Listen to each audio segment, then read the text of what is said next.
পয়সা চিন্তা ছাড়া টেনশন ছাড়া একজনে আল্লাহ তাআলার ইবাদত করা শুরু করে দিয়েছে। যাদের কোনো গুণ নাই, যাদের কোনো গোসল নাই, যাদের কোনো খাওয়া নাই, যাদের কোনো বাথরুম নাই, যাদের কোনো জরুরত নাই, মুসলমান নবীর উম্মতের দল তারা সবসময় আল্লাহ তাআলার ইবাদতের ভিতরে লিপ্ত হয়ে গেছে। যার ভিতরে কোনো জরুরত নাই, আল্লাহ পাক রব্বুল আলামিন ডাক দেবে তারা, আমি একটা দুনিয়ার মধ্যে, আমি আল্লাহ দুনিয়ার মধ্যে একটা জাতি প্রেরণ করতে চাই।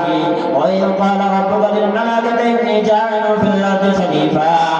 তারা ডাক দিয়ে বলতেছে, ও আল্লাহ তুমি দুনিয়ার মধ্যে প্রথমে একটা জাতি পাঠাইলা, যেই জাতি যেই জাতি তোমার ইবাদত না কইরা, যেই জাতি তোমার গোলামি না কইরা, যেই জাতি নিজের নফসের গোলামিতে পরিণত হয়ে যায়, যেই